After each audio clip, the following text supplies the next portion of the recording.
മലയാള സിനിമയുടെ ചരിത്രം ആവർത്തിക്കപ്പെടുകയാണ്.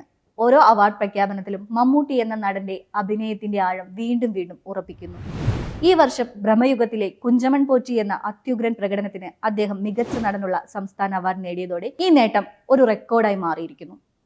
മലയാള ചലച്ചിത്ര ചരിത്രത്തിൽ ഏറ്റവും കൂടുതൽ തവണ മികച്ച നടനുള്ള സംസ്ഥാന പുരസ്കാരം നേടിയ താരം മമ്മൂട്ടി തന്നെയാണ്. അദ്ദേഹത്തിന്റെ 1984 അടിയൊഴുക്കുകൾ എന്ന ചിത്രം മുതൽ നീളുന്ന റെക്കോർഡുകൾ, വിജയ പരമ്പരകൾ, മതിലുകൾ, ഒരു വടക്കൻ വീരഗാഥ, വിധേയൻ, പൊന്തൻമാട, കാഴ്ച, നൻപകൽ നേരത്ത് മയക്കം എന്നിങ്ങനെ ഓരോ ദശകത്തിലും നീണ്ടു നിൽക്കുന്ന പ്രതിഭയുടെ അടയാളം.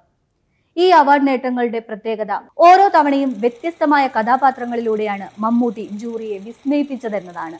സാമൂഹിക പ്രസക്തിയുള്ള കഥാപാത്രങ്ങൾ, ചരിത്ര കഥാപാത്രങ്ങൾ, തമാശാ കഥാപാത്രങ്ങൾ, ഒടുവിൽ ബ്ലാക്ക് ആൻഡ് വൈറ്റിലുള്ള ഒരു ഹൊറർ സിനിമയിലെ നിഗൂഢ വില്ലൻ, ഓരോന്നും ഒന്നിനൊന്ന് മികച്ചത്. പുതുതലമുറയിലെ സംവിധായകർക്കൊപ്പം കൈകോർത്ത് വ്യത്യസ്തമായ പ്രമേയങ്ങൾ തിരഞ്ഞെടുക്കാനും സ്വന്തം അഭിനയ ശൈലിയെ കോൺസ്റ്റന്റ്ലി റീഇൻവെന്റ് ചെയ്യാനും മമ്മൂട്ടി കാണിക്കുന്ന ഈ ധൈര്യമാണ് അദ്ദേഹത്തെ ഇന്നും വെള്ളിത്തിരയിലെ ഒന്നാം സ്ഥാനക്കാരനായി നിലനിർത്തുന്നത്. മമ്മൂട്ടിയുടെ ഈ വിജയ കിരീടം മലയാള സിനിമയുടെ അഭിമാനത്തിന് ഒരു പൊൻതൂവലാണ്. അദ്ദേഹത്തിന് നമ്മുടെ ഹൃദയം നിറഞ്ഞ ആശംസകൾ.